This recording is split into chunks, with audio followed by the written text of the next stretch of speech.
finishing up on his qualifying lap. He goes 47.969, second quickest. A.J. Allmendinger still has the fastest lap of the, right now, 6 that have been on the track, and that's including Jamie McMurray. But McMurray is on his qualifying lap now.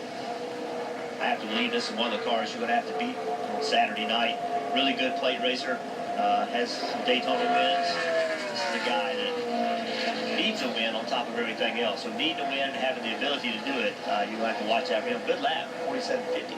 Well, now you've put a good car underneath a good restrictor plate driver, so I'd have to agree, Jeff. I think, you know, we keep talking about all the names that are looking for wins here, and Jamie McMurray, you know, really no one's safe. With 10 winners and the variety of tracks coming up, there are very few drivers safe in this series. One of them, though, he's safe. Is very safe, and that's Kyle Larson. He has, you know, last year it was, you know, when is Kyle Larson going to win? When is he going to win? And then he got that win at Michigan, and then it seems like that helped his confidence. But somewhere in that last third of the year, the equipment he was sitting is caught up to his confidence. It seems like, Jeff, and the race cars are matching his ability, and it's been a great combination for this 42 car. Learning how to win. Yep. Right, going through that process of learning how to win. We sat and watched, you know, him put himself in position time and time again and not be able to pull it off. Now he's learned how to execute when he gets those opportunities. I've heard it said many times, you have to lose to learn how to win. Well, he's had some close ones that he has lost, including right here at this track. Yeah. Well, there's no question. And he had mounted a big charge, coming from the back, but passed a lot of cars, a lot of aggressive moves, showing that he had a fast car, used the side draft to his advantage, did a really good job of getting himself in position to win the Daytona 500. And right in position. There's a perfect side draft of Mark Truex Jr. Clears him, has himself right where he needs to be. White flag waving. You can see him coming to the Daytona 500, and it all ends right here. So ran out of gas. Ran out of fuel, and that goes fine. So he did everything right to put himself in position. Very unfortunate, difficult situation. As crew chief said, you know, we knew it was going to be close, but we thought it'd be close. We thought he'd be able to get down the backstretch and maybe have enough to get through 3 and 4 to fight until he got to the finish line, but it wasn't going to happen. Now Ryan Sieg takes to the track.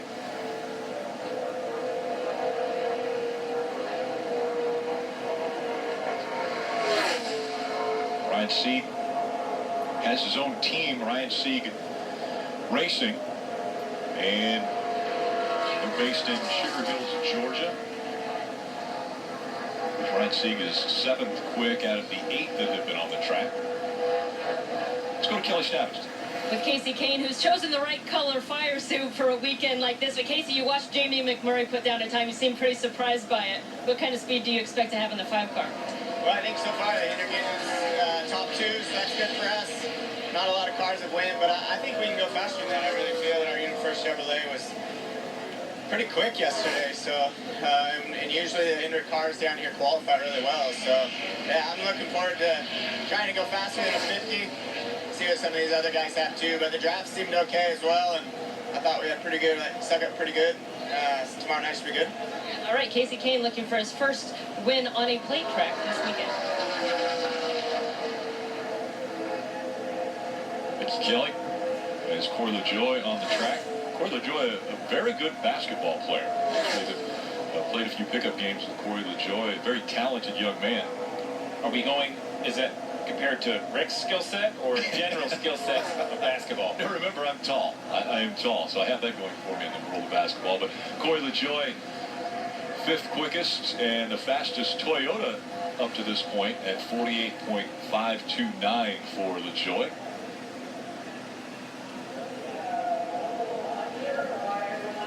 Corey, a part of the hoop group that plays basketball actually at Denny Hamlin's group of some drivers and people in the NASCAR industry that get together and compete, have a little fun away from the racetrack, as now we see Danica Patrick on track. This is really, we've seen a variety of manufacturers run, but this is the first Ford we've had on the track so far. We just heard Casey Kane talk about the Hendrick engines being 1st and 2nd with McMurray and Larson. we really talked all weekend long about how good the Fords have been at those play tracks. With Kurt Busch winning the Daytona 500 and Ricky Stenhouse Jr. winning at Talladega. With Danica in this Ford right here tracking in the green about a half a tenth better than McMurray currently. Talk about Danica Patrick and, can she win a race? Will she win a race? And this is the kind of racetrack that I think she can win. I mean, obviously has a fast car. We've seen these Daytona races, getting in the draft, making the right moves at the right time, putting yourself in position. And this is a race that Danica can win. Her teammate won the race earlier this year. Kurt Busch winning the Daytona 500, and Danica Patrick fastest up to this point, 47.445 for Danica Patrick, just under the average speed of 190 miles an hour around this track. So speed's increasing as we continue on. Elliott Sadler on the track right now. And, when I think about Elliott Sadler in Daytona, that close call he came to winning the Daytona 500, he was so close. Matt Kenseth got by him late in the race. Again, he put himself in position. It just didn't work out. And those are the races you never forget. They just always seem to stick with you. At least they do for me. The ones I lost, I just can't ever seem to get over them. So he's got a great chance here. He's won 2 qualifying races here, so he's a good plate racer.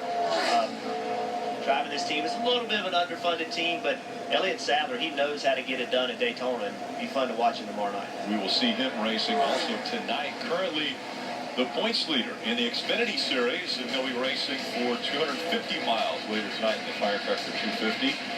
And we'll be back with more qualifying.